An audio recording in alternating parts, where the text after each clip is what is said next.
வணக்கம் நேயர்களே, சத்தியம் சாத்தியம் நிகழ்ச்சிக்கு வரவேற்கிறோம். தேசிய மக்கள் தொகை கணக்கெடுப்போடு சேர்த்து சாதிவாரி கணக்கெடுப்பும் நடத்த மத்திய அமைச்சரவை ஒப்புதல் அளித்துள்ளதாக மத்திய ரயில்வே அமைச்சர் அதிகாரப்பூர்வமாக தெரிவித்திருக்கிறார். இந்த அறிவிப்பு நாடு முழுவதும் ஒரு வரவேற்பை பெற்றிருக்கிறது.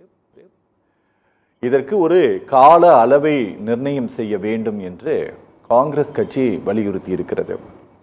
இதற்கென்று தனியாக இதுவரை நிதி ஒதுக்கீடோ எதுவும் இல்லாத சூழலில் இந்த அறிவிப்பு ஒரு கண்துடைப்பான அறிவிப்பு தான் என்று தமிழ்நாட்டினுடைய முதலமைச்சர் இது எப்போது தொடங்கும் எப்போது முடியும் என்ற ஒரு கேள்வியை முன்வைத்திருக்கிறார். விடுதலை சிறுத்தைகள் கட்சியினுடைய தலைவர் திரு தொல் திருமாவளவன் பீகார் மாநில தேர்தலையொட்டி இந்த அறிவிப்பு வெளியிடப்பட்டிருக்கிறது. இது ஒரு கண்துடைப்பான அறிவிப்பு என்று கூறியிருக்கிறார்.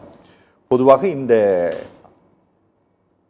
மத்திய அரசாங்கத்தினுடைய இந்த முடிவுக்கு பின்னால் இருக்கக்கூடிய காரணங்கள், இந்த அறிவிப்பு ஏற்படுத்தி இருக்கக்கூடிய தாக்கம், இதனால் ஏற்படக்கூடிய பலன்கள், இதை பற்றியே பேச இருக்கிறது இந்த அமர்வு. 3 விருந்தினர்கள் பங்கேற்கின்றனர். காங்கிரஸ் பேரியக்கம் சார்பில் பங்கேற்கிறார் அக்கட்சியினுடைய செய்தி தொடர்பாளர் திரு இதாயத்துல்லா, டிஎன்டி மக்கள் முன்னேற்ற கழகத்தினுடைய தலைவர் திரு ராமசாமி, பாரதிய ஜனதா கட்சி சார்பில் தூத்துக்குடி செல்வம். 3 வரவேற்று நிகழ்ச்சிக்கு போகலாம். 3 பேருக்கும் வணக்கம். ராமசாமி சார் வணக்கம்.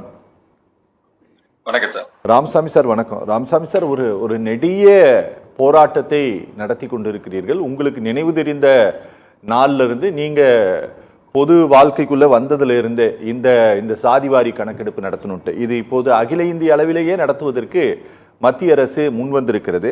சார், இதற்கான காரணமாக நீங்க என்ன இருக்கும்ட்டு நீங்க நினைக்கிறீங்க? அரசியல் கட்சிகள் வேறு வேறு காரணங்கள் சொன்னாலும் கூட இது மத்திய அரசு இப்படி ஒரு முடிவெடுத்ததற்கு பின்னால் இருக்கக்கூடிய காரணம் என்னவா இருக்கும்னு நினைக்கிறீங்க?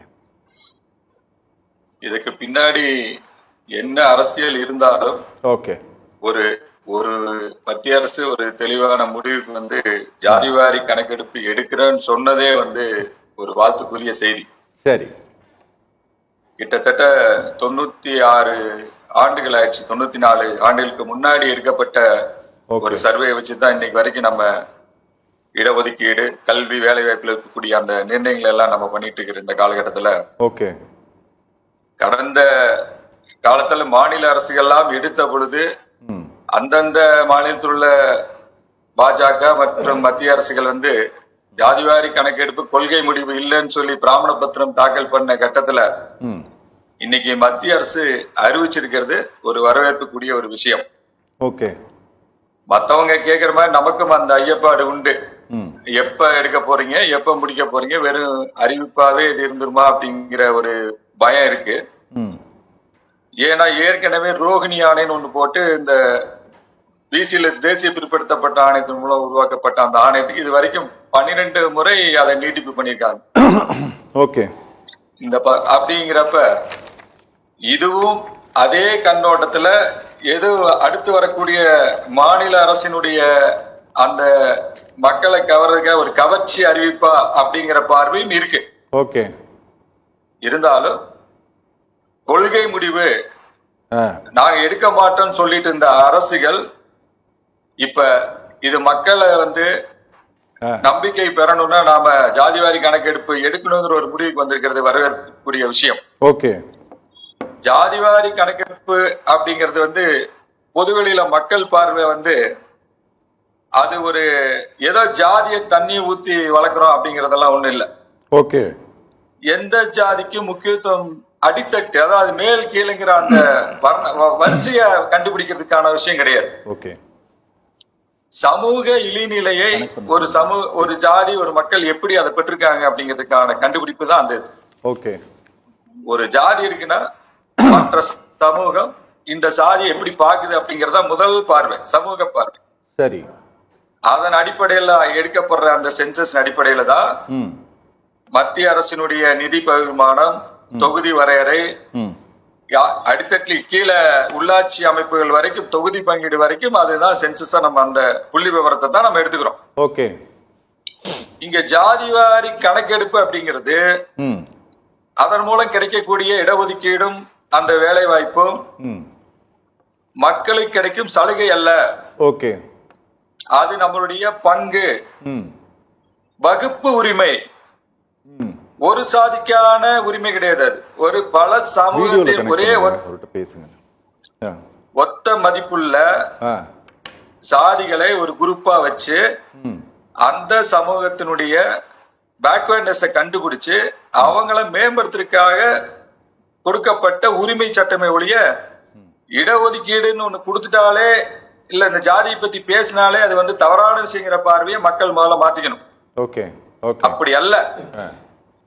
இங்க ஜாதிவாரி கணக்கெடுப்பு அப்படிங்கிறது எஸ்சி எஸ்டி அவங்களுக்கான கோரிக்கை அல்ல. அப்படின்னா அவங்களுக்கு வேணாம்னு சொல்றோமா அப்படின்னா அவர்களுக்கு ஒவ்வொரு 10 வருடமும் மிக துல்லியமாக கணக்கெடுக்கப்படுது. ஓகே.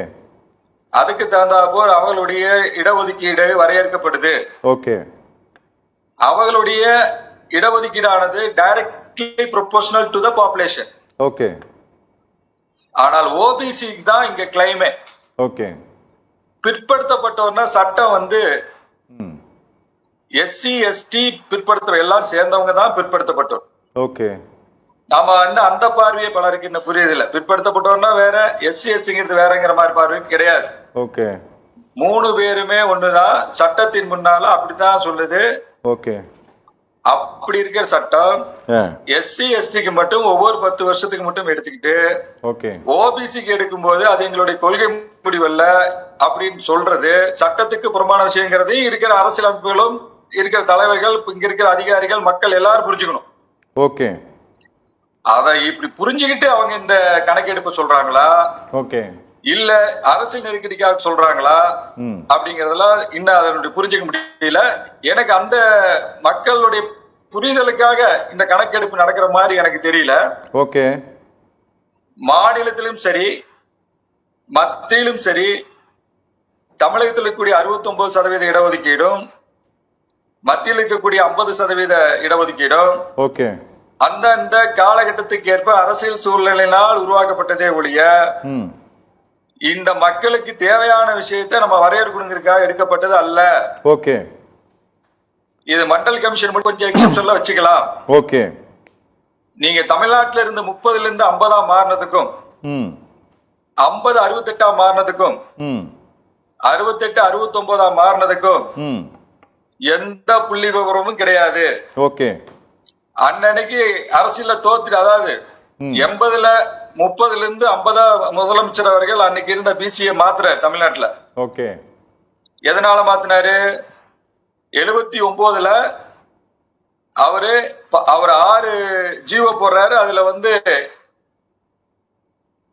அதுல வந்து ஒன்னு வந்து 9,000 ரூபாய், அதாவது பொருளாதாரத்தை அடிப்படையா வச்சு இடஒதுக்கீடு ஒண்ணு போடுறாரு. ஓகே. அது மாதிரி ஒரு 6 சட்டங்களை போடுற 6 ஜீவோ போட்டதுல ஓகே மக்கள் விருப்பப்படாமல் இடஒதுக்கீடு பாதிக்கப்பட்டவங்க அடுத்த 1980 பிப்ரவரியில் நடந்த எம்பி தேர்தல்ல 2 சீட்டு தான் அதிமுக அன்னைக்கு ஜெயிச்சது. சரி. அடுத்த நாளே 30% இருந்த பிற்படுத்தப்பட்ட இடஒதுக்கீடு 50% மாறிடுச்சு. ஓகே. அந்த வழக்கு போட்டதுக்கு அப்புறம் மீண்டும் உச்சநீதிமன்றம் ஜாதிவாரி கணக்கெடுப்பு எடுத்தீங்க, நீங்க கொடுத்துட்டீங்க, பரவாயில்ல, இப்பவாது எடுத்தீங்கன்னு வாய்ப்பை கொடுத்தது. ஆனால் இன்று வரை தமிழகத்திலும் சரி மத்தியிலும் சரி பல முறை உச்சநீதிமன்றமும் பாராளுமன்ற கூட்டுக்குழுவும் ஜாதிவாரி கணக்கெடுப்பதற்கு ஒப்புதல் கொடுத்தும் கூட மத்திய அரசு அதை பயன்படுத்திக்கல, மாநில அரசு அதை பயன்படுத்திக்கல. 2010 மே 6-7 குறுகிய கால கூட்டத்தொடர்ல சுஷ்மா ஸ்வராஜ் அவர்கள் தாக்கல் செய்த அந்த ஜாதிவாரி கணக்கெடுப்பு மசோதாவுக்கு அனைத்து கட்சிகளும் ஆதரவு கொடுத்தது.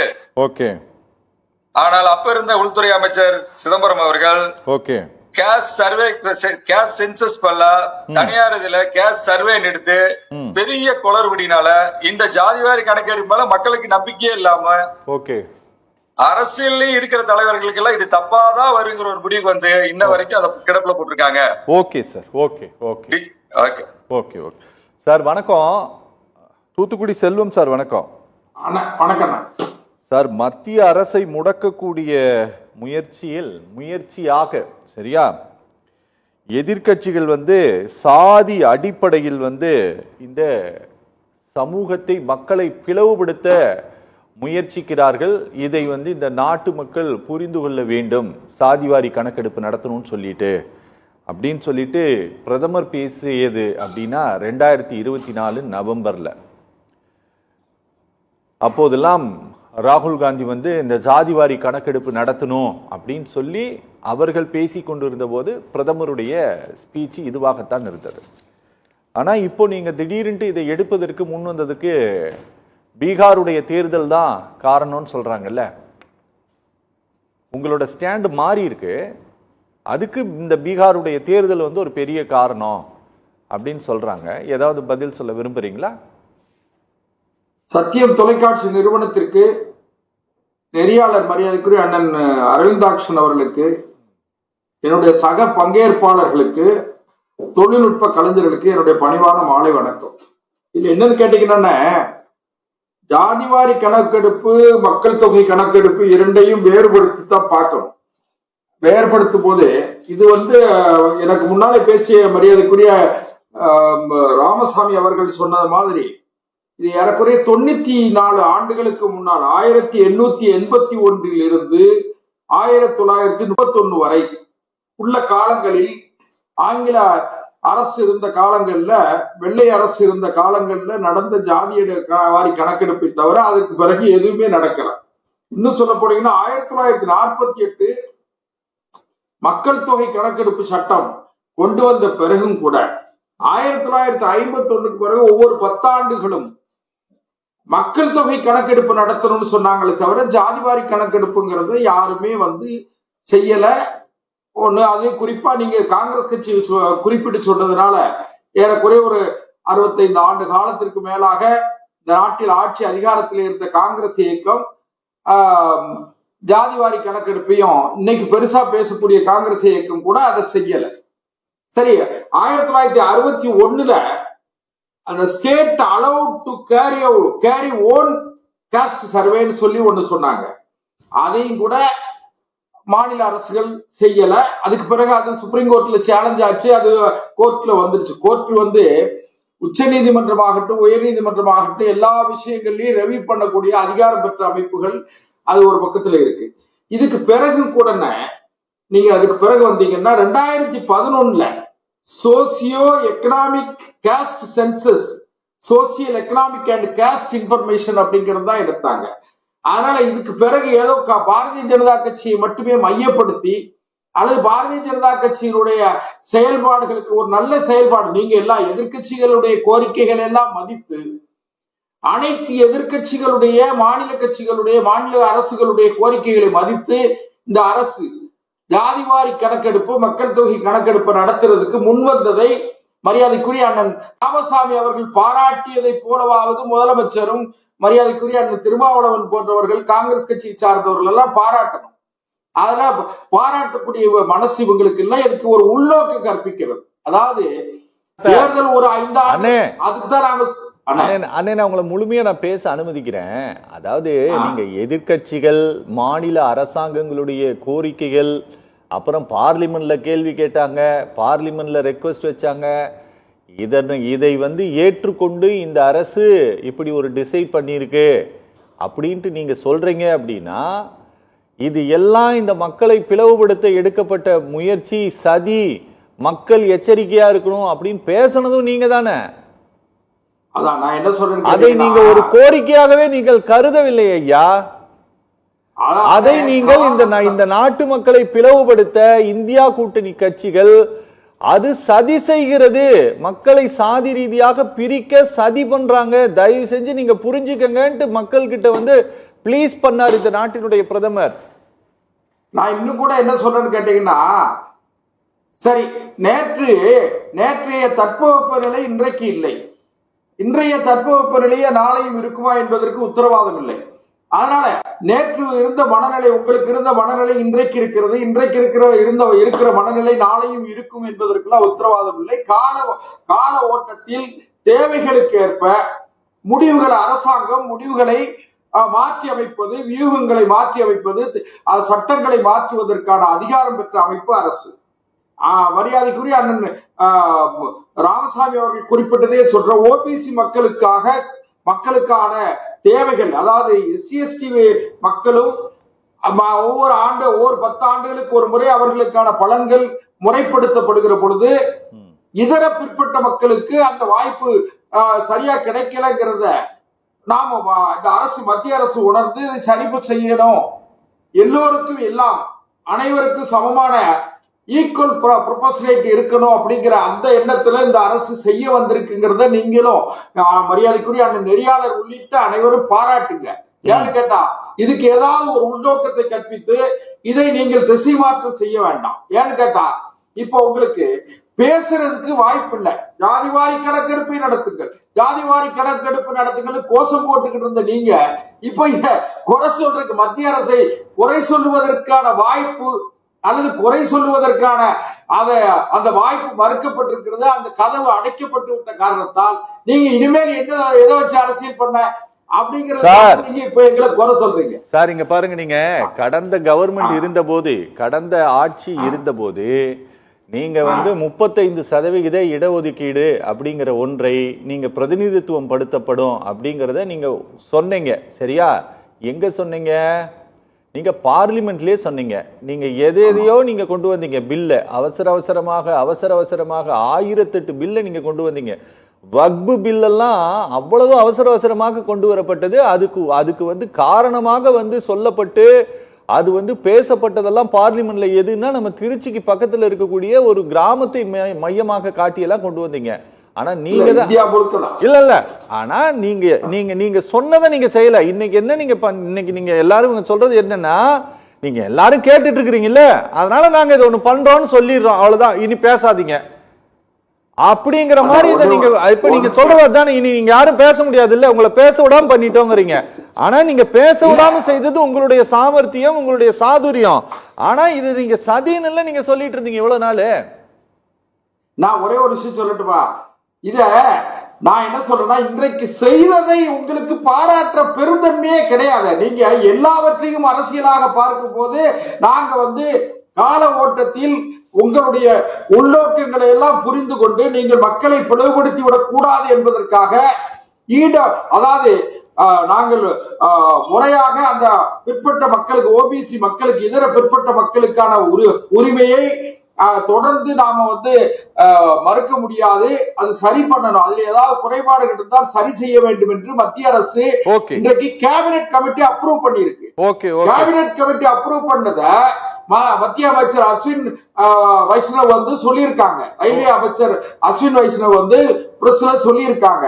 இன்னும் இது பைனான்ஸ் கமிட்டிக்கு போய் அப்ரூவ் ஆகி ஃபண்ட் அலோகேட் பண்ணி அதுக்கு பிறகு அந்த கமிட்டிக்கு சேர்மன் அப்பாயிண்ட் பண்ணி இன்னும் அதுல கமிட்டி மெம்பர்ஸ் எல்லாம் அப்பாயிண்ட் பண்ணி அதுக்கு பிறகு அந்த ப்ராசஸ் நடக்கும். நான் என்ன சொல்றேன்னு கேட்டா, உங்களுக்கும் தெரியும் ஒரே நாள் இரவுல எல்லாத்தையும் செஞ்சிட முடியாதுன்னு உங்களுக்கும் தெரியும். அதனால பரந்துபட்ட இந்தியாவில் 140 கோடி 150 கோடி மக்களை 140க்கு 150க்கு இடையில இருக்கிற ஒரு பெரிய மக்கள் தொகை கொண்ட பெரிய நாடு பாரத நாடு. இந்த நாட்டில் ஒரு சட்டத்தை அமல்படுத்துகிற பொழுது மிகவும் கவனமாகவும் எச்சரிக்கையாகவும் செய்யணுங்கிறது உங்களுக்கு தெரியும். அதே நேரத்துல இதை செய்ய, அதாவது மத்திய அரசாங்கத்தினுடைய அமைச்சரவை ஒப்புதல் கொடுத்த பிறகு அதை பத்திரிகையாளர்களிடத்திலே அமைச்சர் சொன்ன பிறகு நாங்கள் வரவேற்கிறோம். நான் ஒரே ஒரு விஷயம் சொல்றேன், திருமாவளவன், மரியாதைக்குரிய அண்ணன் திருமாவளவன் ஆகட்டும், முதலமைச்சர் ஆகட்டும், அவங்க எல்லாம் என்ன செய்யும், இதுல மதிமுக தலைவர் திரு வைகோ அவர்கள் ரொம்ப வெளிப்படையா சொல்லியிருக்காங்க, சரியாக நடக்க வேண்டும், நான் மத்திய அரசை இதை பாராட்டுகிறேன், வரவேற்கிறேன்னு சொல்லியிருக்காரு. அதே மாதிரி எல்லா தலைவர்களும் சொன்னா என்னன்னு கேட்க, நீங்க நல்லதை பாராட்டுங்க. நல்லதை பாராட்டி விட்டு ஒரு நாடு ஒரு நெருக்கடியான நிலையில் இருக்கும் பொழுது கூட தடைபட்டு விடக்கூடாது என்று மத்திய அரசு ஒரு நல்ல முடிவு எடுத்திருக்கிறது. இன்னும் நீங்கள் நல்ல இதுல ஏதாவது குறை வந்தால் அது பிறகு சொல்லுங்க. நீங்க ஒரு சரிங்க சார், பேசலாம் சார், பேசலாம் இல்லங்க, ஒரே ஒரு நிமிஷம் தான். நீங்க தொடக்க நிலையிலேயே உங்க சந்தேகங்களை எல்லாம் அதை எல்லாமே நீங்க கருப்பு கண்ணாடி போட்டுக்கொண்டு மஞ்சள் பார்வை பார்க்க வேண்டாம் என்பது என்னுடைய தாழ்மையான கருத்து. நல்லது சார். சார், கடந்த காலங்களில் இந்த அரசு இதெல்லாம் செய்யணும்ட்டு தீர்க்கமாக முடிவெடுக்கிறாங்கல்ல, அந்த தீர்க்கமாக எடுக்கக்கூடிய முடிவு, அவர்களுடைய கொள்கையின்படி எடுக்கக்கூடிய முடிவு, ஒரே நாடு ஒரே தேர்தல், உடனடியாக ஒரு உயர்நிலை கமிட்டியை போட்டாங்க. ஒரு 15 நாள் தான் கால அவகாசம் கொடுத்தாங்க, நீங்கள் உங்களுடைய கருத்துக்களை எல்லாம் சொல்லணும்னு சொல்லிட்டு. சரிங்களா? இதெல்லாம் செஞ்சாங்க. அவசரமாக இந்த வக்பு பில்லை அவங்க கொண்டு வந்தாங்க. 35% இடஒதுக்கீடு கொண்டு வருவேன்னு சொல்லி பல ஆண்டுகள் ஆயிடுச்சு. அதுக்கான நடவடிக்கைகளை இவர்கள் எதுவும் எடுக்கவில்லை. இதை இவர்கள் அறிவித்திருக்கிறார்கள், முடிவெடுத்திருக்கோன்ட்டு அறிவித்திருக்கிறார்கள். ஆனா இதை நாங்க எப்ப பண்ண போறோம், என்ன பண்ண போறோங்கிறத எப்போது சொல்வார்கள் அப்படிங்கிற கேள்விகள் இன்னைக்கு எதிர்க்கட்சிகளால் கேட்கப்பட்டிருக்கு.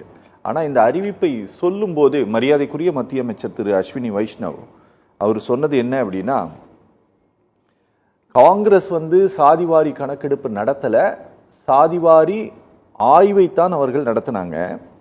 ஆனா காங்கிரஸ் மற்றும் இந்தியா கூட்டணி கட்சிகள் சாதிவாரி கணக்கெடுப்பை ஒரு சில மாநிலங்கள் நல்லா எடுத்திருக்கு, ஒரு சில மாநிலங்கள்ல காங்கிரஸ் மற்றும் அதனுடைய கூட்டணி கட்சிகள் தான் இதை அரசியல் கருவியாக மட்டுமே தான் பயன்படுத்தி இருக்காங்கன்ட்டு சொல்றாங்க.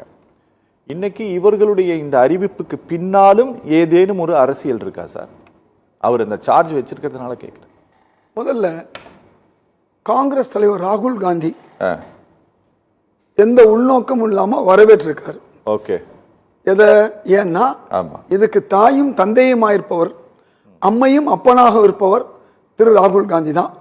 ஆதாரத்தோட பாராளுமன்றத்தில் சொன்னாரு, அதிகாரம் எல்லாம் இந்துக்களிடம் இல்லாமல் ஒரு வகுப்பினரிடம் இருக்கிறது என்பதை குறிப்பிட்டு காண்பித்தார். 93 அரசு உயர் பதவிகளிலே, செயலாளர் பதவிகளிலே, இன்னும் பிரதமர் அலுவலகம் உட்பட அலுவலகங்களிலே 93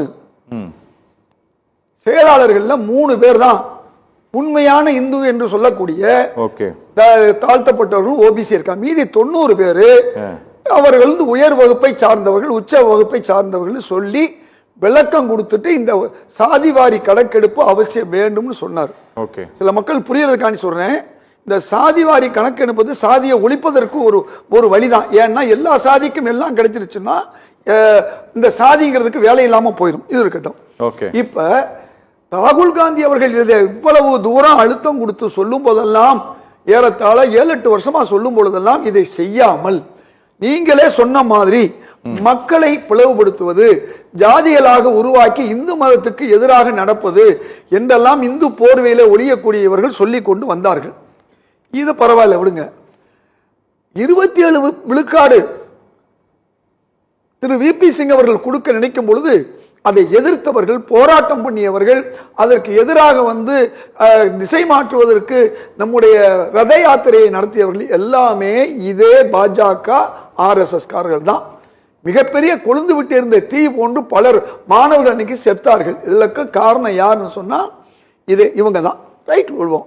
இன்னைக்கு சொல்றாரு இல்லையா, ஒரு பீகார் மாநிலத்தை கணக்கில் வச்சுட்டு அவங்க நல்லா நடத்தினாங்க, தெலுங்கானாவும் மற்ற மாநிலம் நல்லா நடக்கல. அவர் வாயில நேரடியா சொல்ல முடியல, ஏன்னா ஒரு பிரதமர் இல்லையா, விட்டா அதையும் சொன்னாலும் சொல்லிடுவாரு. ஏன் சொல்றாரு? பீகார் எலெக்ஷன் நிதிஷ்குமாரை பாராட்டணும், அதுக்கு அந்த வார்த்தையை சொல்லிவிட்டு மற்றவங்க எடுத்ததெல்லாம் சரியில்லை அப்படின்னு ஒரு வார்த்தை சொல்றாரு. நான் கேட்கிற கேள்வி, இந்த பீகாருடைய இந்த சர்வே, கேஸ்ட் சர்வே இருக்கு இல்லையா, அத கோர்ட்டுக்கு கொண்டு போகும்போது கோர்ட்ல எதிர்த்து வாதாடினது யாரு? இதே பிஜேபி. இடஒதுக்கீடு கொடுக்க மாட்டேன்னு சொன்னது யாரு? பிஜேபி. 27ல 35 கூட கொடுக்க மாட்டேன் என்று சொன்னவர்கள், இன்னைக்கு வரை சொன்னவர்கள் பிஜேபி. நான் என்ன கேட்கிறேன், 100 விழுக்காடு மக்கள்ல உயர் சாதிக்கு 10% கொடுத்துட்டீங்க, தாழ்த்தப்பட்டவர்களுக்கும் பழங்குடியினருக்கும் 22 24 இருக்கு. இது போச்சுன்னு சொன்னா 34 போக மீதி 66% யார் இருக்கா? மீதி உள்ள ஓபிசி தான் இருக்காங்க. இந்த ஓபிசிக்கு இந்த 27 கொடுக்கறதுக்கே நீங்க இவ்வளவு மோசமா நடந்து கொண்டவர்கள். இன்னைக்கும் நீங்க மத்திய அமைச்சரவையில் இருந்து எங்கேயுமே அந்த ஓபிசிகளுக்கு கொடுக்கல. இந்த பிரச்சனை ஏன் ஓபிசிக்கு கொடுக்கல, இப்ப ஏன் இந்த நிலைமையை வந்துச்சு உங்களுக்கு, அதையும் நான் சொல்றேன். கடந்த தேர்தலில், பாராளுமன்ற தேர்தலில் 400 இடம் என்று சொன்னவர்களுக்கு 240 இடம் கிடைச்சிச்சு. தேர்தல் கமிஷன் ஆதரவையும் சேர்த்து, ஓட்டு மிஷின் ஆதரவையும் சேர்த்து அவங்களுக்கு கிடைச்சது 240. இல்லைன்னா அவங்க 140 சுருண்டு போய் நின்றுப்பாங்க. அது தெய்வாதீனமாக, அதாவது அது துரதிர்ஷ்டவசமாக அவங்களுக்கு கிடைச்சிச்சுன்னு வச்சுங்க. இது ஒரு பக்கம். இப்ப இந்த நிலைமையை போய் கடந்த மாசம் RSS தலைவர் மோகன் பகாவத் சொல்றாரு, நாம இந்த அளவுக்கு உயர் சாதிகளுக்கு நாம கடன் கொடுக்கறதுல இருந்து, கடன் தள்ளுபடியில இருந்து, இந்த EWS இடஒதுக்கீடுல இருந்து எல்லாமே நம்ம கொடுத்துட்டோம். இப்ப அடுத்து நம்ம ஆட்சியை தொடரணும்னு சொன்னா என்ன நடக்கும்? நாம இன்னும் தோற்று போவோம். பீகார் மட்டுமல்ல, அடுத்த தேர்தல் வந்தால் இந்த 240 140 ஆகும் என்பதை எடுத்து சொல்லி RSS தலைவர்கிட்ட பெர்மிஷன் வாங்கி அதுக்கு பிறகு 2 நாளைக்கு முன்ன RSS தலைவர் சந்திக்கிறார். யாரை சந்திக்கிறாரு? பிரதமர் மோடி அவரை சந்திக்கிறாரு. என்ன திட்டம்? சதி திட்டம் சொன்னா அதைத்தான் இப்ப என்ன சொல்றாரு ராகுல் காந்தி? ரொம்ப தெளிவா சொல்றாரு, குறிப்பிட்ட கால வரைக்குள்ள நடத்தணும், இதுல எந்த விதமான தில்லும் உள்ளும் இருக்கக்கூடாது. அதைத்தான் தமிழக முதல்வர் சொல்றாரு. பல கட்சிகள், மாநில கட்சிகள் இதுல தில்லுமுள்ளு, எப்படி தில்லுமுள்ளு இவங்க பண்ண முடியும்? பெண்கள் ஓட்டு வாங்கணுங்கிற எண்ணத்துல பெண்களுக்கு இடஒதுக்கீடுன்னு ஒரு சட்டத்தை கொண்டு வந்தாங்க கொஞ்ச நாளைக்கு முன்னால. நீண்ட காலமா அதை எதிர்த்தவர்கள், பெண்களுக்கு எதிரானவர்கள், மனுநீதி பிரகாரமும் உச்சசாதிவை நோக்கு பிரகாரமும் அவர்கள் பெண்களை ஒரு மாடு போன்றுதான் அவர்கள் கணக்கில் வச்சிருக்காங்க. பெண்களை மாடை கட்டுறதுக்கு எப்படி இந்த கயிறோ அது மாதிரி தாலி கயிறுங்கிறதுலாம் இவங்க எண்ணத்தில் உள்ளவர்கள். ஆக பெண்களுக்கு இவ்வளவு காலமா 10 வருஷமா 9 வருஷமா கொடுக்காதவர்கள் ஏன் கொடுத்தாங்கன்னு சொன்னா அந்த தேர்தலில் வெற்றி பெறணும். ஆனா கொடுத்தாங்களா? கொடுத்தாங்க, ஆனா கொடுக்கல. எதுவரையும் கொடுக்க முடியாது. இனிமே சாதிவாரி கணக்கெடுப்பு, மக்கள் தொகை கணக்கெடுப்பு, டீலிமிட்டேஷன் இவ்வளவையும் எடுத்த பிறகுதான் எப்போ ஒரு இன்னொரு 8 வருஷமா 10 வருஷமா அது வருமா வராதா? வரும்போது இவங்களே கோர்ட்ல போய் அதுக்கு எதிராக நிலைக்கு கொண்டு வருவாங்களாண்டு. இப்பவும் என்ன செய்வாங்க தெரியுமா? இந்த சாதிவாரி இடஒதுக்கீடுக்கு எதிராக கோர்ட்டுக்கு போறவங்களும் இவங்க தான். எப்படி நீட்டுக்கு மறைமுகமா சங்கல்புங்கிறத அனுப்பிச்சாங்களோ, எப்படி மாடுபிடி போராட்டத்துக்கு மறைமுகமா ஆளுகளை அனுப்பிச்சு எதிர்ப்பு கொடுத்தாங்களோ ஜல்லிக்கட்டுக்கு, இந்த மாதிரி அள்ளி கட்டக்கூடியவர்கள் தான் பாஜகவினர். என்ன செய்வாங்கன்னு நான் திரும்ப சொல்றேன். இத ஒரு பக்கம் இழுக்கடிப்பாங்க. அப்படி உண்மையிலே இவங்களுக்கு சாதிவாரி கணக்கெடுப்பு நடத்தணும் சொன்னா, அவர் பேசி முடிச்சோன்னா நான் வரேன் உங்ககிட்ட. சாதிவாரி கணக்கெடுப்பு எடுக்கணும்னு சொன்னா 12,000 கோடி இன்னைக்கு ஒதுக்கி இருக்கணும். நேத்தே அந்த அறிவிப்பு வந்திருக்கணும், அல்லது பட்ஜெட்ல அறிவிப்பு வந்திருக்கணும். எந்த அறிவிப்பும் இல்லாம வெறும் 500 கோடியை வச்சு ஊர்வலம் போட முடியும், வேற ஒண்ணும் செய்ய முடியாது. அப்ப நீங்க உள்நோக்கம், யாருக்கு உள்நோக்கம் இல்லை, உங்களுக்கு உள்நோக்கம் இருக்கா, வெளிநோக்கம் இருக்கா, குற்ற நோக்கம் இருக்காங்கிறது காலம் பதில் சொல்லும். அது அப்புறம் இருக்கட்டும். இப்ப நீங்க எந்த அளவுக்கு நீங்க தவறு செய்துட்டு வரீங்கன்னா, நேத்தே இந்த அறிவிப்பு கொடுத்தீங்க இல்ல, அந்த அறிவிப்பு கொடுக்கும் போது நீங்க என்ன செஞ்சிருக்கணும்? நாங்கள் ஒரு 10,000 கோடியை ஒதுக்குறோம், இத்தனை வருஷம் அந்த முடிவை கேபினெட் எடுக்கலங்க. அது மட்டும் இல்ல, எத்தனை வருஷத்துல நாங்க செய்வோம், 2 வருஷம் 3 வருஷத்துல செய்வோம். காங்கிரஸ் செய்தது சர்வேயாகவே இருக்கட்டும், அதை ஏன் நீங்க இந்த 10 வருஷமா வெளியிடல? நீங்க அதை பயன்படுத்துங்க, பயன்படுத்தாம இருங்க. அந்த சர்வேயை எடுத்தா அதை வைத்துக் கொண்டு இந்த சாதிவாரி கணக்கெடுப்பை எதில் எடுக்கலாம். ஏன் மக்கள் மத்தியில 2000 சொன்னார்ல, 1931 இருந்து எடுக்கல என்று எடுத்தார்கள். அந்த எடுத்த சர்வேயை இந்த சகோதரர் ராமசாமி பேசுறதுல ஒரு விஷயத்தை நான் ஒத்துக்கிறேன். சர்வே தமிழ்நாடு எடுத்துக்கணும், யாரு எடுத்திருக்கணும், நானும் அதை ஆதரிக்கிறேன். தமிழ்நாடு இருக்கக்கூடிய திராவிட முன்னேற்ற கழக அரசு அதை எடுக்க தவறிவிட்டது. அதுக்கு என்னென்னவோ காரணம் சொன்னா கூட, நான் கூட்டணி கட்சியாக இருந்தாலும் தெலுங்கானாவில் எடுக்கும்போது, கர்நாடகாவில் இருக்கும்போது, இதே காங்கிரஸ் உடைய கூட்டணி ஆட்சியில் இருக்கும்போது பீகார்ல எடுத்தது, பிஜேபியில் இருக்கும்போது எடுக்கல. நிதிஷ்குமார் அவர்களும் திரு லாலு பிரசாத்துடைய மகன் முதல்வராக இருந்தவர், துணை முதல்வராக இருந்து சேர்ந்துதான் எடுத்தாங்க.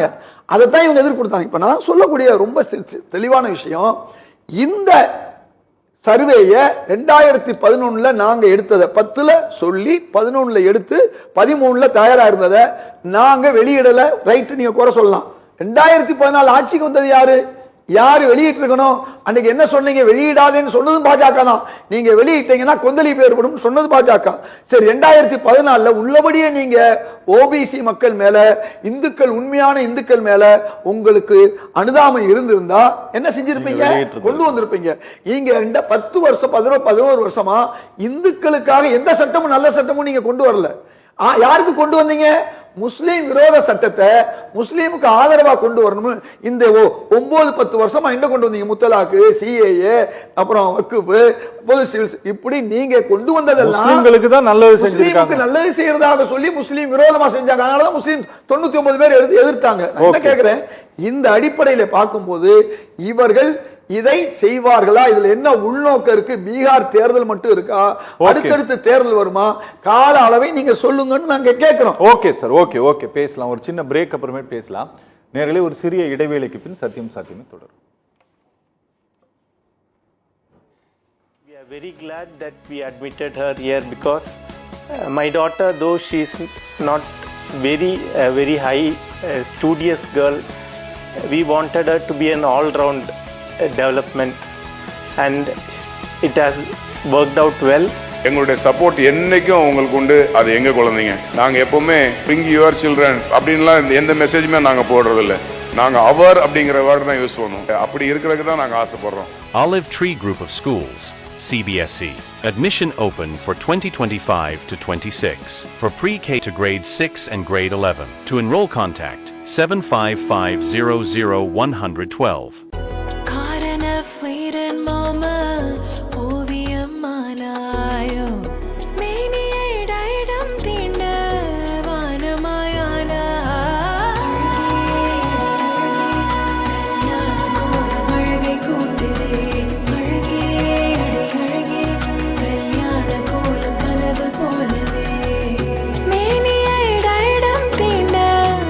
Diadem, GN Chetty Road, T Nagar and Nongambakam. After admitting, we are very glad that we admitted her here because my daughter, though she is not very high studious girl, we wanted her to be an all.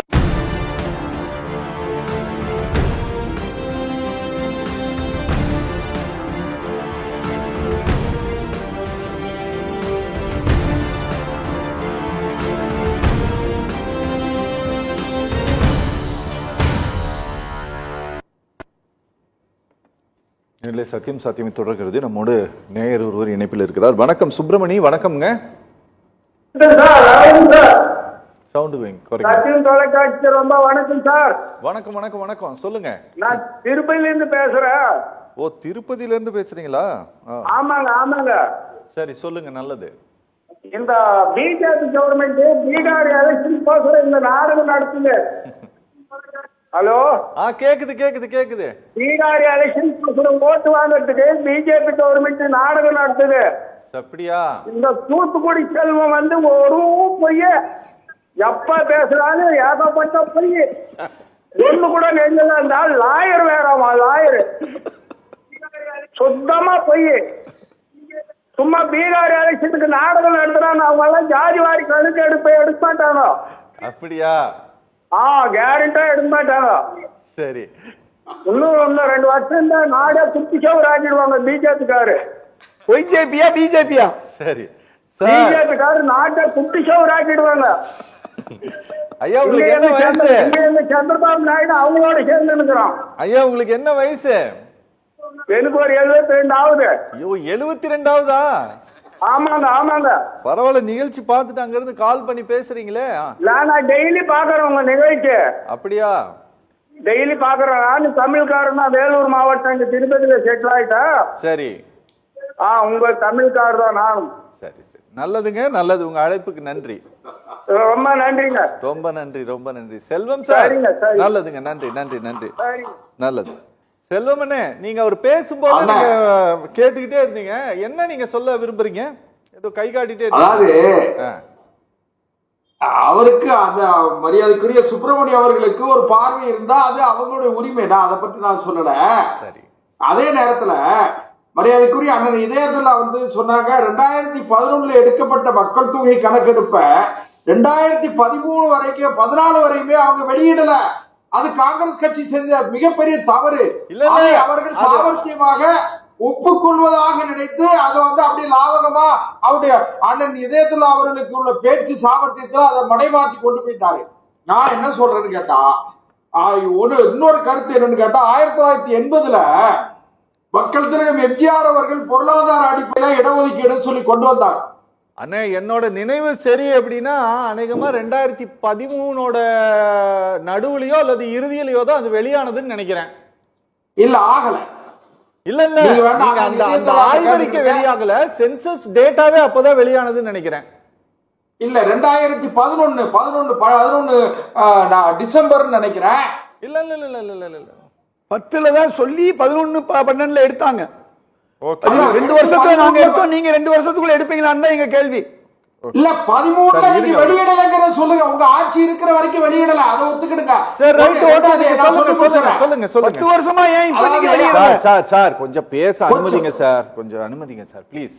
1980 மக்கள் தலைவர் எம்ஜிஆர் அவர்கள் 9,000 ரூபாய் வருமானம் இருக்கிறவங்களுக்கு அதாவது பொருளாதார அடிப்படையில் இடஒதுக்கீடு சொன்னாங்க. அதனாலதான் நாடாளுமன்ற தேர்தலில் தோற்று போயிட்டாரு சொல்லி அண்ணன் ராமசாமி சொன்னாங்க. அதுல நான் மாறுபடுறேன். ஏன்னு கேட்டீங்கன்னா 1980 திமுகவும் காங்கிரசும் கூட்டணியில் இருந்தாங்க. அன்றைக்கு இருந்த எதிர்கட்சி கூட்டணிகள்கிட்ட இருந்த ஒற்றுமை இல்லாத தன்மை, அவர்கள் எல்லாம் குழப்பத்தில் இருந்த காரணத்தால அன்றைக்கு அம்மையார் இந்திரா காந்தி அவர்கள் மீதும் மக்கள் தலைவர் எம்ஜிஆர் கலைஞர் அவர்களும் இந்திரா காந்தி அம்மையார் சேர்ந்ததுடைய விளைவு அவங்க வெற்றி பெற்றாங்க. அதுக்கு பிறகு மக்கள் இந்த பொருளாதார அடிப்படையில் இடஒதுக்கீடு சொன்னதுனாலதான் தோத்து போயிட்டோம்னு சொல்லி அதை மறுபடியும் வாபஸ் வாங்கிட்டாங்க. விட்டுருங்க. நான் என்ன சொல்றேன்னா, இப்போ பீகார் எலெக்ஷன் வரட்டும் சார். பீகார் எலெக்ஷன் வரும், அதுக்கு பிறகு தமிழ்நாடு எலெக்ஷன் வரும். எலெக்ஷன் வரட்டும், அது ஒரு பக்கம். நீங்க எப்ப பார்த்தாலும் 6 மாசத்துக்கு ஒரு தடவை எலெக்ஷன் வந்துகிட்டே இருக்கும். இந்தியாவுல தமிழ்நாட்டுல மட்டும் இல்ல, இந்தியா முழுக்க ஒவ்வொரு மாநிலத்திலும் ஒவ்வொரு எலெக்ஷன் வந்துகிட்டே இருக்கும். அப்போ ஒவ்வொரு எலெக்ஷன் வரும்போதும் இதுக்காக எலெக்ஷனுக்கு நேற்று வரைக்கும் என்ன சொன்னீங்க? நாங்க ஜாதிவாரி கணக்கெடுப்பு கேட்டுக்கொண்டிருக்கிறோம், இதுவரை அறிவிக்கலைன்னு சொன்னீங்க. ஆனா இதயத்துல்லா சொன்னாங்க முத்தலாக் சட்டம், வக்பு சட்டமும் முத்தலாக் சட்டமும் அந்த இஸ்லாமிய மக்களுடைய அடித்தட்டு மக்கள் ஏழை இஸ்லாமியர்களை பாதுகாக்கிற சட்டம் சார். ஏழை இஸ்லாமிய நம்ம நிறைய தடவை பேசிட்டோம், நீங்க அதே திரும்ப பேசாதீங்க அண்ணா. நீங்க அவரை சொல்ல அனுமதிக்கும் போது என்ன அனுமதிக்கணும்?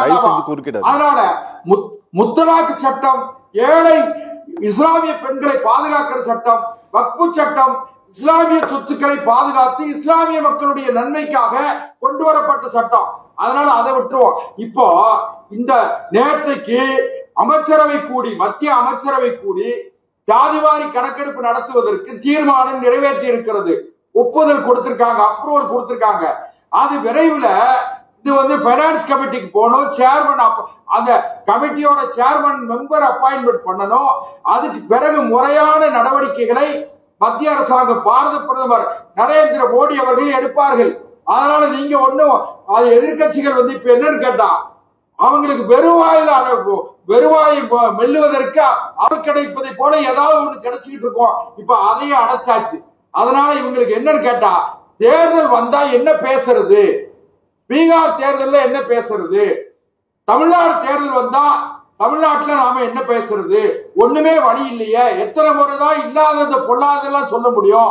எத்தனை முறைதான் நீங்க மறுசீராய்வு, அதுக்கு பிறகு இந்தி, இதெல்லாம் இல்லாத ஒன்றை எல்லாம் கட்டமைத்துக் கொண்டு எத்தனை காலம் தான் ஏமாற்றுவார் இந்த நாட்டிலே என்று சொன்ன மக்கள் தலைவர் எம்ஜிஆருடைய வார்த்தையை தான் இப்பவும் நான் பயன்படுத்துறேன். இவங்களுக்கு ஏமாற்றுவதற்கு கூட வார்த்தைகளும் இல்லை, வழியும் இல்லை. எல்லா வழியும் அடைக்கப்பட்டு விட்டதால் இவங்களுக்கு கொதிப்பா இருக்காங்க. அதனால நீங்க தயவு செய்து சொல்றேன், இந்த அரசாங்கம் மத்திய அரசாங்கத்தை பொறுத்தவரையில் இந்த நாட்டு மக்கள் 140 கோடி மக்களை பாதுகாக்கிற மிகப்பெரிய பொறுப்பு நரேந்திர மோடி என்கிற அப்பழுக்கற்ற ஒரு நேர்மையான அரசியல் தலைவர்கிட்ட இருக்கு. அதனால நீங்க யாரும் நீங்க எதையும் சொந்தம் கொண்டாட முடியாது. 1931க்கு பிறகு 1947 இருந்து நீங்க செஞ்சிருக்கணுமா வேண்டாமா? காங்கிரஸ் கட்சி செய்ய தவறியதை, காங்கிரஸ் கட்சி செய்ய மறந்ததை, செய்ய மறுத்ததை இன்றைக்கு பாரதிய ஜனதா கட்சி இடஒதுக்கீடு, அந்த ஜாதிவாரி கணக்கெடுப்பு, மக்கள் தொகை கணக்கெடுப்பு, இதை துரிதப்படுத்துவதற்கு முடிவெடுத்திருக்கிறது. நாட்டு மக்கள் இதை வரவேற்கிறார்கள். நீங்க ஒண்ணு கவலையே பட வேண்டாம். 2026 பாரதிய ஜனதா கட்சி இங்க இருக்கிற தேசிய ஜனநாயக கூட்டணி அதிமுக தலைமையிலான தேசிய ஜனநாயக கூட்டணி மாபெரும் வெற்றி பெற போகுது. இது உங்களுக்கு வைத்தறிச்சலா இருக்கு. அதனால விட்டுருங்க. ஒரே ஒரு காலர் இருக்காங்க, பேசிட்டு வரேன். ஒரு காலர் இருக்காங்க. வணக்கம். வணக்கம் செல்வராஜ் சார். இல்ல உங்க ஊர்ல இருந்தா வந்திருக்காரு. வணக்கம் செல்வராஜ் சார். வணக்கம் சார். வணக்கம் சார். வணக்கம், சொல்லுங்க சார். சார் சார் உங்க நிகழ்ச்சியில கலந்துக்கிறவங்க எல்லாரும் பேர் போடுறீங்க. ஹலோ. சொல்லுங்க சார். உங்க நிகழ்ச்சியில கலந்துக்கிறவங்க எல்லாரோட பேர் போடுறீங்க, கட்சி போடுறீங்க, எல்லாத்தையும் போடுறீங்க. இவருக்கு மட்டும் ஏன் சார் தூத்துக்குடின்னு சேர்த்து போடுறீங்க? இவர் எப்ப பேசுறாலும் அபத்தமா பேசுறாரு, சம்பந்தமே இல்லாம பேசுறாரு. தூத்துக்குடிங்கிற பேரை சார் சேர்த்து போடுறீங்க. ஏன் உங்ககிட்ட கேட்டுதான் போடணுமா? நீங்க யாரு சார்? சம்பந்தமே இல்லாம பேசிட்டு இருப்பாரு சார் எப்ப பார்த்தாலும். என்ன எப்ப பார்த்தாலும் நீங்க தூத்துக்குடி உங்களுக்கு மட்டுமா சொந்தம்? மத்தவங்களை பேசுற மாதிரி, மத்தவங்க பேர் போடுற மாதிரி பேரு கட்சியை மட்டும் போட்டுருக்காரு சார். நீங்க சொல்ல வந்ததை சொல்லுங்க சார். நீங்க இதை சொல்றதுக்கு தான் போன் பண்ணீங்களா? ஆமா சார். சரி, நல்லதுங்க, நன்றி. உங்க அழைப்புக்கு நன்றி சார். ராம் சார், என்ன இன்னைக்கு எல்லாமே உங்களுக்கு எதிராகவே வராங்க சார்? அண்ணா ஒண்ணு கேட்கட்டுமா? சொல்லுங்க. என்னுடைய வார்த்தையில் இருக்கிற வாதத்தில் இருக்கிற வலிமையை தாங்க முடியாமல் வைத்தறிச்சல்ல பேசுறாங்க. சார், நல்லது நல்லது நல்லது. என்னுடைய வாதத்தை எதிர்கொள்ள முடியாமல் வைத்தறிச்சல்ல பேசுறாங்க, நீங்க எடுத்துக்கிடுங்க. சார், நல்லது நல்லது. ராமசாமி சார் வணக்கம். ராமசாமி சார், இது அரசாங்கம் அரசாங்கத்தினுடைய மத்திய அரசாங்கத்தினுடைய திட்டங்களை கொண்டு செல்வதற்காக இல்ல பயனாளிகள் கிட்ட சரியா கொண்டு போய் சேர்க்கணும் அப்படிங்கிறதுக்காக தான் ஒரு கணக்கெடுப்பு நடத்த சொன்னாங்க. அது உங்களுக்கு தெரியும் நினைக்கிறேன். இந்த நாடோடிகள், அரை நாடோடிகள், இந்த டிஎன்சி டிஎன்டி இது குறித்தெல்லாம் அதை இங்க தமிழ்நாடு செய்யல. ஆனா பல மாநிலங்கள் செய்திருப்பதற்கான வாய்ப்புகள் இருக்கு. அந்த கணக்கெடுப்பின் மூலமாக, அந்த கணக்கெடுப்பு வாங்கிய பிறகு கவர்மெண்ட் ஆஃப் இந்தியா அதன் அடிப்படையில் ஏதாவது திட்டங்களை நடைமுறைப்படுத்துவதாக நீங்க ஏதாவது அறிந்திருக்கிறீர்களா சார்? கொஞ்சம் தயவு செஞ்சு எங்களுக்கு சொல்லுங்க. ஏன்னா இந்த அறிவிப்பை எப்படி எங்களுக்கு பார்க்கறதுன்னு தெரியல. ஏன்னா இந்த மாதிரி பல அறிவிப்புகள் வருகிறது. அந்த அறிவிப்பு ஒன்றும் டைரக்டா பப்ளிஷ் ஆகிறது கிடையாது. ஒரு பிரஸ் ரிலீஸா வருது. அப்படி இல்லைன்னா மினிஸ்டர்ஸ் இந்த மாதிரி உட்காந்து பேசுறாங்க. இந்த மாதிரி இவங்க நிறைய பேசிட்டு போயிட்டாங்க சார். ஏன்னா பார்லிமெண்ட்லேயே ரயில்வே பட்ஜெட் எல்லாம் அனௌன்ஸ்மெண்ட் பண்ணும்போது சொன்னாங்க 50 லட்சம் கோடி ரூபாய் மதிப்பீட்டில் ரயில்வே துறையை மேம்படுத்துவது 2030க்குள் மேம்படுத்துவது தான் எங்களுடைய திட்டம் எல்லாம் சொன்னாங்க. அடுத்து பார்த்தா ரயில்வே பட்ஜெட்டே காணாம போச்சு. அதனால இது ஒரு பெரிய நம்பிக்கைக்குரியதாக எங்களுடைய பல அறிவிப்புகள் இல்லை அப்படிங்கிறதுனால இது ஒரு பெரிய வரலாற்று சிறப்புமிக்க அறிவிப்பா இருக்கிறதுனால நான் கேட்க விரும்புறேன், அந்த திட்டத்தை இவர்கள் நடைமுறைப்படுத்துறாங்களா சோசியல் ஜஸ்டிஸ் எம்பவர்மெண்ட் மினிஸ்ட்ரி மூலமாக? எனக்கு இப்ப இதுக்கு முன்னாடி பேசின அதே டவுட் எனக்கு இருக்கு. மகளிர் மசோதா அறிமுகப்படுத்தினாங்க. ஆனா இப்ப இல்ல 8 வருஷம் கழிச்சு இம்ப்ளிமெண்டேஷன் ஆகுனாங்க. டிக்ளேர் பண்ணதே 8 வருஷம் கழிச்சு அப்படின்னா இது சும்மா நீங்க சொன்ன மாதிரி ஜாதிவாரி கணக்கெடுப்பு அனௌன்ஸ் பண்ண கேபினெட் ஃபண்ட் அலாட் பண்ணல, டேட் அலாட் பண்ணல அப்படின்னா அந்த பார்வை நம்ம மாத்தாம இருக்க முடியாது. ஒரு டவுட் இருக்கதான் செய்யுது. எல்லாரும் சொல்ற மாதிரி எலெக்ஷன், பீகார் எலெக்ஷன் பேஸ் பண்ணி கூட அந்த அறிவிப்பு இருக்கலாம். இந்த ஃபாஸ்டா நீங்க சொன்னீங்க, இந்த ஃபாஸ்டா ஆக்ஷன் எடுக்க ஒரு சில பில் எல்லாம் பாஸ் ஆயிருக்கு இல்லையா? ஆமா. அதுல இடபிள்யூஎஸ்க்கு அந்த பில் பாஸ் ஆன வேகம் பாத்தீங்கன்னா மொத்தமே 10 நாள். ஆமா சார், 10 நாள் தான். 10 நாள்ல இம்ப்ளிமெண்ட் பண்ணிட்டு வந்துட்டாங்க. ஆமா.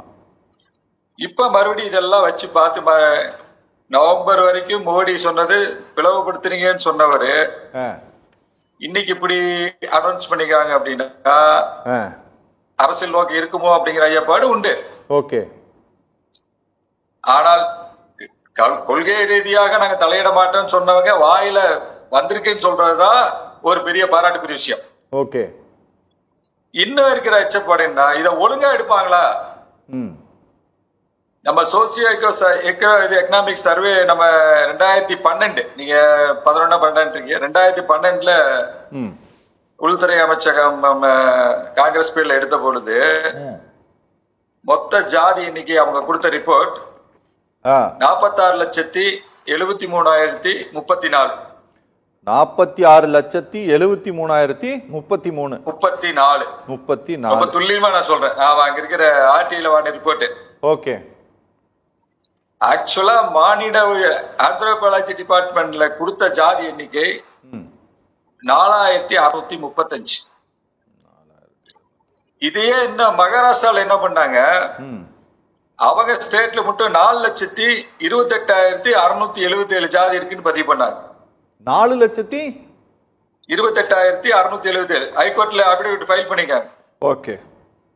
இப்படி சென்சஸ் எடுக்கணும்னு அரசாங்கம் விருப்பப்பட்டாலும், ஒரு நல்ல விஷயத்தை பண்ணாலும், ஓகே, மீடியேட்டரா இருக்கக்கூடிய அரசு அதிகாரிகள் பொறுப்பற்ற தன்மையில இந்த மாதிரி தவறான கணக்கு புள்ளி விவரத்தை எடுத்து இந்த நோக்கத்தை சிதைக்காம, ஒருவேளை இன்னைக்கு பாஜக அரசியலுக்காக இதை சொன்னாலும் என்னைக்காவது ஒரு நாளைக்கு இதுக்கு முறையா நடத்திடுவாங்கிற நம்பிக்கையில இருக்கிற அதிகாரிகிட்ட எல்லாம் இன்னைக்கு டிஜிட்டலைஸ் வந்துருச்சு. இருக்கிற அதிகாரிகள், மீண்டும் சொல்ற அதிகாரிகள் மட்டுமே இதுக்கு பொறுப்பு. அவங்க நினைச்சாங்கன்னா தான் இது ஒழுங்கா நடக்கும். Okay okay. இது ஒழுங்கா நடக்கல, வந்த டேட்டா வச்சுக்கிட்டு திரும்ப நீதிமன்றத்துக்கு போய் மல்லு கட்ட முடியாது. ஓகே, புரியுது சார், புரியுது. நீதிமன்றமே எங்களுக்கு நீதி பரிபாலன் அடித்தட்டு மக்களுக்கு எப்படி இருக்குங்கிறது எங்களுக்கு நம்பிக்கை வர நீதிமன்றத்து மேல நம்பிக்கையை இழந்துட்டோம். Okay okay okay okay okay okay. நீங்க மினிஸ்டரை கூப்பிட்டு உங்களுக்கு ஜாமீன் வேணுமா, மினிஸ்டர் போஸ்ட் வேணுமான்னு குற்றம் சாட்டப்பட்ட ஒரு நீதிமன்றம் கேக்குது அப்படின்னா உண்மையிலுமே எனக்கு ரொம்ப வருத்தமா இருந்துச்சு. ஒண்ணு சட்டப்பிரகாரம் தப்புன்னு சொல்லணும், இல்ல சரின்னு சொல்லணும். உங்களுக்கு எது வேணும்னு அவங்களுக்கு ஆப்ஷன் கொடுக்குற அளவுக்கு இருந்துச்சுன்னா, இந்த பிரச்சனையும் நாளைக்கு சாதிவாரி கணக்கு புள்ளி ஒரு தப்பு அப்படின்னு கோர்ட்டுக்கு போகும்போது திரும்ப அதை வச்சுட்டு கொலைப்படி பண்றதுக்கு நீதிமன்றம் அணுகுமா, முறையான ஒரு தீர்ப்பு வருமானம் எதிர்பார்க்க முடியாது. அதனால நீங்க செந்தில் பாலாஜி கேஸ் சொல்றீங்க என்ன? சரி, உண்மையில அது ரொம்ப வினோதமான ஒரு வழக்கு தான் சார். அது சரி, ஒண்ணு இல்ல, டெல்லி உயர் நீதிமன்ற நீதிபதி வீட்டுல பணம் ரூம் பிடிக்கிறாங்க, தீ பிடிச்சு என்ன கணக்கு என்னன்னு தெரியல. அடுத்து இம்மிடியா அலகாபாத் உயர் நீதிமன்றத்துக்கு மாத்துறாங்க அப்படின்னா, ஓகே, நீதிமன்றத்துக்கு ஒரு நீதி, மக்களுக்கு ஒரு நீதி இருக்கிறது எப்படி சமூக நீதியா இருக்க முடியும்? சார், எனக்கு நான் இந்த சந்தேகத்தை நான் கேட்காமல் இருக்க முடியாது சார். எல்லாரும் பீகாரை மட்டுமே, பீகாருடைய தேர்தலுக்காக அப்படிங்கறத மட்டுமே சொல்றாங்க. ஆனா நான் தமிழ்நாட்டையும் கோட் பண்ணி சொல்றேன் சார். தமிழ்நாட்டில் பாத்தீங்கன்னா இந்த கணக்கெடுப்பை நடத்தியே தீரணும் அப்படிங்கிற குரலை பாட்டாளி மக்கள் கட்சி வலுவாக முன்வைத்துக் கொண்டு இருக்கிறது. உங்களை மாதிரி இருக்கக்கூடிய டிஎன்சி சமூக மக்களும் வைத்துக் கொண்டிருக்கிறார்கள். இது தென் மாவட்டங்களில் ஒரு பெரிய அளவிலான தாக்கத்தை நிச்சயமாக ஏற்படுத்தும் மத்திய அரசாங்கத்தினுடைய. ஆமா சார், ஆமா சார். இந்த ரெண்டு மாநிலங்கள்லயுமே சார், அதாவது பீகார்ல கூட்டணியாக இல்லாமல் தனியாகவே ஆட்சியை பிடித்து அமைக்கணும் அப்படிங்கிறது அவர்களுடைய ஒரு இலக்காகவே இருக்கிறது பிஜேபியில. தமிழ்நாட்டிலையும் நீங்க இப்ப கிடையாது சார், கடந்த காலங்கள்லயே நீங்க அனைத்து சாதிகளையும் இணைத்து மதுரையில ஒரு பெரிய கூட்டத்தை எல்லாம் பிஜேபி இப்போது நடத்தல சார், ரொம்ப நாளைக்கு முன்னாலே நடத்தினாங்க. உங்களுக்கு நினைவு இருக்கும்னு நினைக்கிறேன், துக்ளக்னுடைய குருமூர்த்தி தலைமையில அந்த கூட்டம் நடந்தது. இப்ப இந்த கணக்கெடுப்பு நடத்துவதன் அப்படிங்கிற இந்த அறிவிப்பு அப்படிங்கிறது இவர்கள் தமிழ்நாடு தொடர்பான 2026 சட்டமன்ற தேர்தல் கணக்கையும் உள்ளடக்கித்தானே சார் இவர்கள் இந்த அறிவிப்பை வெளியிட்டிருப்பதற்கான வாய்ப்பு இருக்கு. நிச்சயமா. ஏன்னா சமூக நீதி அப்படிங்கறத இடஒதுக்கீடையும் அதுல ஒரு கிரிட்டீரியா தான் வச்சு சொல்றாங்க. சரி, அத முறையா பண்ணணும்னா ஜாதிவாரி கணக்கெடுப்பு எடுத்தா தான் இங்க செல்லுபடி ஆகிற பார்வை அவங்க பிஜேபிக்கு இருக்கு. ஓகே ஓகே இங்க குறைஞ்சபட்ச காலம் இந்த வார்த்தை சொல்லாம இங்க ஜெயிக்கிறதுக்கு ரொம்ப முடியாது அவங்களுக்கு. Okay okay sir. தேவேந்திர குல வேளாளர் அப்படிங்கிற அந்த அறிவிப்பை வெளியிடணும் அப்படின்னு சொல்லிட்டு அந்த இதுல இருந்து பட்டியல இருந்து எங்களை நீக்கம் பண்ணணும் அப்படிங்கறதும் அங்க பெரிய கோரிக்கையாக இருந்தது. பிஜேபியோடு திரு ஜான் பாண்டியன் இணைவதற்கு ஒரு பெரிய காரணமாகவே அது இப்போது வரை இருந்து கொண்டு இருக்கிறது சார். அதுபோல இந்த கவர்மெண்ட் ஆஃப் இந்தியாவுடைய இந்த அறிவிப்பு அப்படிங்கிறது ஏதாவது ஒரு வகையில் தமிழ்நாட்டில் பாரதிய ஜனதா கட்சிக்கான வாக்கு வங்கியினுடைய அதிகரிப்பை கூட்டுவதற்கான வாய்ப்பை உருவாக்குமா சார்? அது மக்கள்கிட்ட எப்படி இவங்க எடுத்துட்டு போய் சேர்க்கிறாங்க அப்படிங்கறதுல தான் இருக்காது. ஓகே, இந்த ஜாதிவாரி நான் தான் சொன்னேன் இல்லையா, பெருங்கொண்ட சமூகமா இந்தியாவில் இருக்கக்கூடிய ஓபிசி மக்களுக்கு 27% இடஒதுக்கீடு இருந்தும் 16% தான் இது வரைக்கும் 94 இருந்து இன்னைக்கு வரைக்கும் வந்து எல்லா துறைகளிலும் நிரப்பப்பட்டிருக்கு. Okay okay okay. இந்த பார்வையே மக்களுக்கு தெரியாத போது, ஓகே, இந்த இடஒதுக்கீடுனே ஒண்ணு தெரியாத போது, ஓகே, இந்த ஜாதிவாரி கணக்கெடுப்புங்கிற அந்த விவரம், அதனுடைய தாக்கம், அதனுடைய வீரியம் என்னங்கிறது இந்த மக்களுக்கு இன்னும் புரியல சார். அதாவது முழுமையாக தெரியாமல் மேலோட்டமாக தெரியப்படுத்தி அதன் மூலமாக அறுவடைகளை இவர்கள் அதிகப்படுத்துவதற்கான காரியத்தில் இவர்கள் இறங்குவார்கள். எக்ஸாக்ட்லி கரெக்டா வந்து சொல்றாங்க. காரணம், நீங்க மக்கள்கிட்ட ஜாதியை பத்தி பேசினாலே தப்புன்னு ஒரு பக்கம் ஒரு பார்வை இருக்கு. ஓகே, அதை இவன் என்ன நினைச்சுக்கிறான், ஜாதிவாரி கணக்கெடுப்பு எடுக்கும் பொழுது இவங்களை மேல் ஜாதின்னு சொல்லிடுவாங்க, நம்மள கீழ் ஜாதின்னு சொல்லிடுவான். அந்த அடுக்கு வர்ணாசிரமத்தை தான் மக்களுக்கு மைண்ட்ல இருக்கே ஒழிய, ஓகே, இது புள்ளி விவரத்தை எடுக்கிறோம், உங்க சமூக இழிநிலை எடுக்கிறோம், உங்க பொருளாதாரத்தை முன்னேற்றத்துக்கு எடுக்கிறோம், கல்வி மேம்பாட்டுக்கு இது பயன்படும் இந்த புள்ளி விவரங்கிறத மக்கள்கிட்ட இன்னும் மாநில அரசும் சரி மத்திய அரசும் சரி பதிய வைக்கவே இல்லை. Okay sir, okay okay okay okay பேச. அதனால எல்லா பார்வையும் இருக்கு இந்த அரசு மேல. Okay okay okay. கொஞ்சம் நம்ம, ஏன்னா ஜாதிவாரி கணக்கெடுப்பு இன்னொரு முக்கியத்துவம், எப்படி ஹிந்தி வந்ததுனால 50 லாங்குவேஜ் அழிஞ்சு போச்சுன்னு சொல்றாங்களோ, ஓகே, இந்த கணக்கெடுப்பு எடுக்காதனால டிஎன்டிங்கிற ஒரு வகுப்பே இந்த நாட்டுல இல்லன்னு இது ஆகி போச்சு. Okay okay okay okay. இது எல்லாம் நம்ம எடுக்கணும்னா ஜாதிவாரி கணக்கெடுப்பு மிக முக்கியம் சார். எங்களுக்கு வந்து இன்றும் நன்றாக நினைவிருக்கிறது, நிலவியல் ரீதியாக பூகோள ரீதியாக இவர்கள் இந்த இடத்திலிருந்து இந்த இடத்துக்கு இடம்பெயர்ந்து சென்று விட்டார்கள். அப்படிங்கிறதுனால இங்க இவர்கள் டிஎன்டி ஆகவும் டிஎன்சி ஆகவும் இருக்கக்கூடியவர்கள் இன்னொரு பகுதிக்கு சென்று விட்டார்கள். இப்ப திருவண்ணாமலைக்கு போயிட்டாங்க, வேலூருக்கு போயிட்டாங்க அப்படின்னா அங்கு அவர்கள் பிசியாக மாறிவிடுகிறார்கள் அப்படின்ட்டு அறிக்கை விட்டு, கடந்த ஆட்சி காலத்தின் போது அப்போது இருந்த அரசு எவ்வளவு மிரட்டப்பட்டதுன்னு எங்களுக்கு நல்லா தெரியும். அதனால நீங்க சொல்றது எங்களுக்கு தெளிவா புரியுது. சரியா? இன்னைக்கு அவரே சொல்றாரு, எடுக்க சொல்றாரு. ஆமா சார், நாம பேசலாம் சார். இந்த பிரதமர் அலுவலகத்தில் எவ்வளவு அதிகாரிகள் இருக்கிறார்கள், அவர்கள் எந்த சமூகத்தை சேர்ந்தவர்கள்? இப்போ ஒரு IAS அதிகாரிகள் இத்தனை எண்ணிக்கையில் இருக்கிறார்கள், அவர்கள் இந்த சமூகத்தை சார்ந்தவர்கள் தான். ஓபிசி சமூகத்தை சேர்ந்தவர்கள் இவ்வளவு பேர் தான் இருக்கிறார்கள் அப்படின்ட்டு ஒரு பட்டியலை போட்டு ராகுல் காந்தி பாராளுமன்றத்தில் பேசினார். சார், சென்னை உயர்நீதிமன்றத்தில் நீதிபதிகளுடைய நியமனத்தில் இடஒதுக்கீட்டை வந்து நீங்கள் நடைமுறைப்படுத்தணும், இடஒதுக்கீட்டின் அடிப்படையில் நீங்க அங்க வந்து நீதிபதிகள் நியமனம் பண்ணணுங்கிற போராட்டங்கள் எல்லாம் எழுந்து விட்டது. பல மாநிலங்களிலும் அந்த குரல் வந்து இப்போது எழும்ப தொடங்கிவிட்டது. சார், இவ்வளவு பெரிய ஒரு சிக்கலை எதிர்கொள்வதற்கு இந்த அரசு இந்த அறிவிப்பின் மூலமாக தயாராகிவிட்டது நம்ம புரிஞ்சுக்கலாமா, இல்ல இதை சும்மா ஜஸ்ட் லைக் தட் சொல்லிட்டு போயிட்டாங்க? நிச்சயமாக இல்லை. ஏற்கனவே சொன்னேன் உங்கள்கிட்ட, RSS தலைவரை சமாதானப்படுத்தி இருக்கிறார். இது நம்ம தேர்தலுக்காகத்தான், இது நாங்கள் எப்படியெல்லாம் நீர்த்து போக செய்ய முடியுமோ செய்வோம் என்று சொன்ன பிறகுதான் இந்த அறிக்கையே நேற்று வந்து அவங்க கொடுத்துருக்காங்க அல்லது பேசியிருக்காங்க. இது ஒரு பக்கம் இருக்கட்டும். இடஒதுக்கீடு நோக்கம் என்ன? முக்கியமான நோக்கம் சரி, சாதி வரி கணக்கீடுடைய முக்கியமான சாதிவாரி கணக்கீடுக்கு முக்கியமான தலைவரோடு ஒன்றாக இருந்து அண்ணன் இதயத்துல்லாவும் பேசினாரா? சாதிவாரி யூகத்துல கற்பனையா சொல்றத வந்து அவர் ஒன்னா இருந்து பேசுற மாதிரி பேசுறாரு. சாதிவாரி கணக்கெடுப்பின் நோக்கம் என்ன? மிக முக்கியமான நோக்கம் இடஒதுக்கீடு கொடுப்பது. 10 நாள்ல 10% வந்து உயர் சாதி உச்ச சாதிக்கு உங்களால கொடுக்க முடிஞ்சு இல்லையா? இப்ப நீங்க இந்த இடஒதுக்கீடு அந்த சாதிவாரி கணக்கெடுக்கு முன்னால நீங்க ஒரு அறிவிப்பை செய்யுங்க சார். எக்கனாமிக்கல் பொருளாதார அடிப்படையில் பின்தங்கி இருக்கிறவங்களுக்கு கொடுத்தது உயர் ஜாதி சார். தயவு செஞ்சு அண்ணே தயவு செஞ்சு நீங்க சார் நீங்க இந்த EWS-க்கான வேலை வாய்ப்பு கல்வியில அவர்களுக்கான மதிப்பெண் எவ்வளவு கொடுக்கறாங்க, SC ST-க்கு எவ்வளவு கொடுக்கறாங்க, OBC-க்கு எவ்வளவு கொடுக்கறாங்கன்னு தயவு செஞ்சு நீங்க கொஞ்சம் பாருங்க. தயவு செஞ்சு நீங்க பாருங்க. அவரை கொஞ்சம் செல்வா நான் குறிக்கல உங்களுக்கு. தயவு செஞ்சு கணக்கெடுப்பு எடுத்தா நீங்க வந்து பொருளாதாரத்தில் பின்தங்கியோருக்கான இடஒதுக்கீடு இல்லாம போயிடும். இந்த இடஒதுக்கீடு எடுத்துட்டா இந்த கணக்கெடுப்பை எடுத்துட்டாங்கன்னா 10% அது நிச்சயமா இல்லாம போகும்.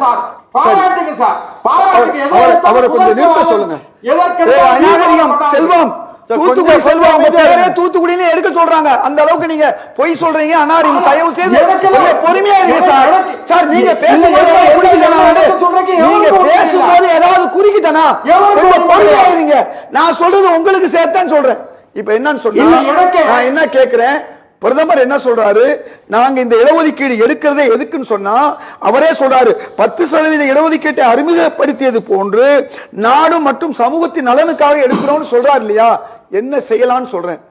ஒரு 65 விழுக்காடு இதே பீகார் கொடுத்துச்சு இல்லையா, அந்த 65 விழுக்காடு நாங்க இப்போவே கொடுத்துடுறோம். 50 விழுக்காடை தாண்டி ஓபிசி 65 வரையும் போகலாம், அந்தந்த மாநிலங்கள் அதை செய்யலாங்கிற ஒரு வார்த்தை சொன்னா உண்மையிலேயே இவர் சாதிவாரி கணக்கீடு எடுப்பது நியாயம்ங்கிற அர்த்தத்துல வரும். இல்லைன்னா அது வராது. நான் என்ன சொல்ல வரேன்னா, உங்களுக்கு இந்த சார் மாநிலங்கள் தனித்தனியாக எடுத்தா குழப்பம் வருங்கிறது தான். அதனாலதான் இவங்க நாங்களே எடுக்க போறோம். நான் கேட்கறது என்னன்னா, இன்னைக்கு உச்ச நீதி தீர்ப்புல என்ன 50க்கு மேல போக கூடாது இருக்கு இல்லையா, அதை மாற்றி பீகாருடைய சர்வே, பீகார் நாங்க பாராட்டுறோம், பீகாருடைய சர்வே படி 65 ஓபிசிக்கு கொடுக்கலாம், இந்தியா முழுக்க 65 நாங்க மத்திய அரசு அமல்படுத்துவோங்கிறத ஒரு நோட்ல கொண்டு வர முடியும் பிரதமர் நினைச்சா. ஆனா அவர் செஞ்சுட்டு சாதிவாரி இடஒதுக்கீடு கணக்கெடுத்த பிறகு நாங்கள் என்ன செய்யறோம் சரிப்படுத்துவோம்னு சொன்னா நீங்க கேட்ட கேள்வியில உள்ளர்த்தம் இருக்கு. இன்னைக்கு அது முக்கியம் அல்ல. இன்றைக்கு தமிழ்நாட்டை பத்தி திரு ராமசாமி பேசினாரு. அதிகாரிகளுடைய ஆட்சி தமிழ்நாட்டில் மட்டுமல்ல அங்கே இருக்குது. அதிகாரிகள் ஆட்சி இருக்கிறதுனாலதான் இன்னைக்கு ஓபிசி ஃபர்ஸ்ட் குரூப் எழுதுறதுக்கு 37 வயசு தமிழ்நாட்டில் இருக்கு. சமூக நீதி பேசாத வட மாநிலங்கள், பிஜேபி மாநிலங்கள் 47 இருந்து 49 வரை எழுதலாம். இங்க இருக்கக்கூடிய அதிகாரிகள் அதை தடுக்கிறாங்க. அதிகாரிகளா யாரா இருப்பாங்க? அவர்களும் உயர்சாதிகள் தான். அதே மாதிரி 10 விழுக்காடு நீட்டுக்கு கொடுக்கலாம் கிராமப்புற அரசு பள்ளி மாணவர்களுக்குன்னு பாண்டிச்சேரி கொடுத்த பிறகு 7 கொடுத்த முந்தின அரசுக்கு பதிலாக இந்த 2% 4 வருஷமா கொடுக்காதனால ஏழை கிராமப்புற அரசு பள்ளி மாணவர்கள் ஏறத்தாழ 600 MBBS இழந்திருக்காங்க. இதுவும் அதிகாரிகளால் தடுக்கப்பட்டிருக்கு.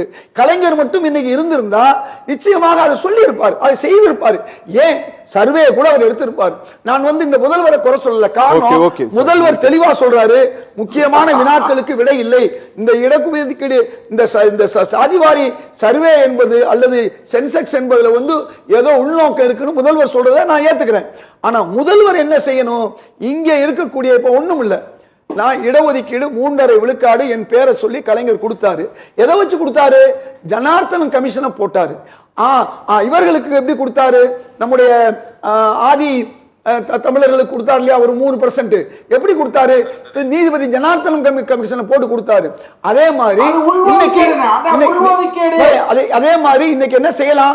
இன்னைக்கு மக்கள் தொகை கணக்கெடுப்பு 2001 2011க்கு பிறகு எடுக்கல. அப்படி எடுத்திருந்தா சிறுபான்மை மக்கள் இன்னைக்கு அதிகமா இருப்பாங்க. அவர்களுக்கு 7-8 விழுக்காடு இருக்கும்போது இன்னொரு விழுக்காடு 3.4 கொடுக்கலாம். இதையெல்லாம் செய்வதை தடுப்பது அதிகாரிகள். ஆக இந்த ஆட்சியில இதையெல்லாம் நாளைக்கு எப்ப தெரியும்? திமுக ஒரு பின்னடைவை நோக்கி செல்லும் போதுதான் தெரியும். ஆகவே அதிகாரிகளுடைய ஆட்சியாக இல்லாமல் இது இருக்க வேண்டும். அப்பதான் சமூக நீதி காக்கப்படும் என்பதை ராமசாமி சொன்னதை நான் ஏத்துக்கிறேன். இந்த இடஒதுக்கீடு இந்த சாதிவாரி கணக்கீடுல உள்நோக்கம் இருக்கிறது. நிச்சயமாக இதை நீர்த்து போக செய்யக்கூடிய வாய்ப்பு பிஜேபி பிரதமருக்கு இருக்கிறது. RSS தான் இயக்குது. ஓகே ராமசாமி சார், ஏதாவது நீங்க சொல்ல விரும்புறீங்களா? நான் நிகழ்ச்சி முடிக்க போறேன். சோசியல் எக்கனாமிக் அந்த நம்ம மத்திய அரசு கொடுத்தாங்க இல்லீங்களா 18/8/2020. ஆமா, social justice empowerment department DNT மக்களை மாநிலத்துல சர்வேன்னு சொன்னாங்க. ஆமா, இன்ன வரைக்கும் அதை பத்தி ஏதாவது கேட்டிருக்கா மத்திய அரசாங்கம் மாநில அரச? இல்ல சார். இவ்வளவுதான். இதேதான் இந்த ஜாதி மாதிரி கணக்கெடுப்பு. சிம்பிள். சரி சார், ரொம்ப நன்றி. நேயர்கள் மற்றும் நிர்வாகம் சார்பா நிகழ்ச்சியில் பங்கேற்று பேசி அனைவருக்கும் நன்றி. நேயர்களே, நிகழ்ச்சி நிறைவு பெறுகிறது. மீண்டும் மற்றொரு நிகழ்ச்சியில் சந்திக்கலாம். நன்றி, வணக்கம்.